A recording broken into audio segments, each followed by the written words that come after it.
An important part of any 2D shooter is aiming your character's weapon. Aiming our character's weapon is going to require us to take input from the player, normalize that data, and then map that data to our character in our scene. In this video, we're starting with a fully rigged character, so if you need to figure out how to do that, click the video on screen now. This video is part of a much larger series where I cover everything you need to know for building your own 2D side view game. The project is available for free through my GitHub account, and you can access that by clicking the link in the description below. Please be sure to like this video and subscribe to the channel, and also check out my Patreon account if you want to donate that way. Also, be sure to follow us on our social media accounts to get updates on the latest videos.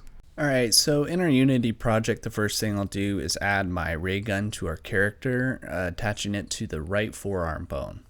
So I'll just resize the ray gun to fit into our character's hand nicely.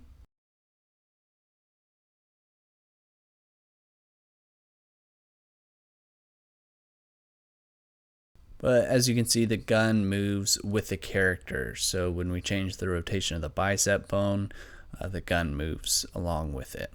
So now we need to write a script that rotates the bicep bone to aim the gun at a specific location. So I'll create a new C# script by right-clicking in the project panel, navigating to create and selecting C# script. Let's name this script aim and double-click it to open it in Visual Studio.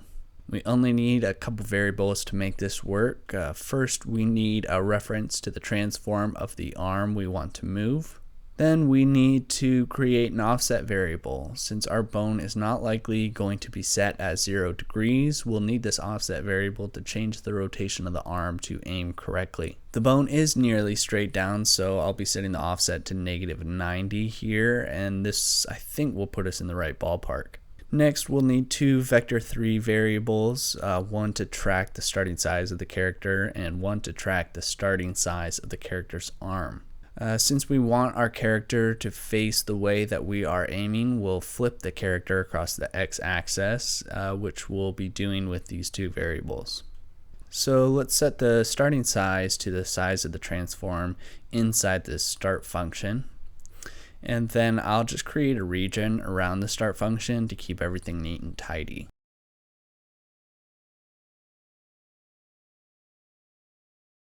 Now in the update function, the first thing we need to do is get the location of the mouse. So I'll create a vector3 variable for the mouse position, setting it equal to the world space location of the current mouse position on the main camera. Then I'll create a new vector3 variable that will perpendicularly align the arm position to the mouse position into a new variable. Then I'll create a quaternion variable to hold the rotation movement, calculating the rotation of the forward vector and the perpendicular variable.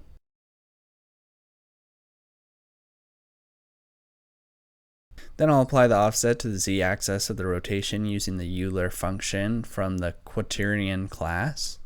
And finally, I'll apply the calculated change to the rotation of the arm.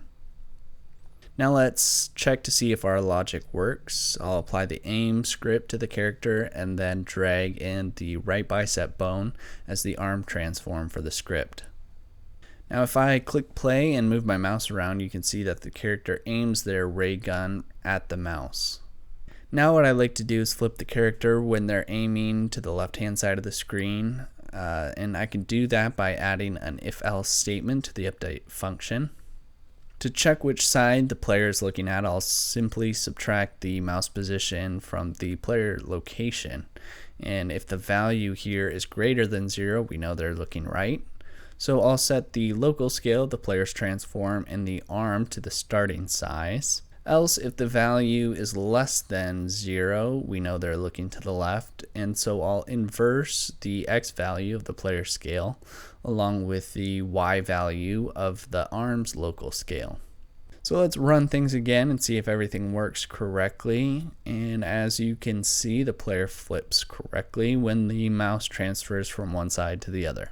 What's up everyone? Thanks for watching. Please be sure to give this video a thumbs up and subscribe to the channel. Also, make sure to follow us on social media to get the latest news updates.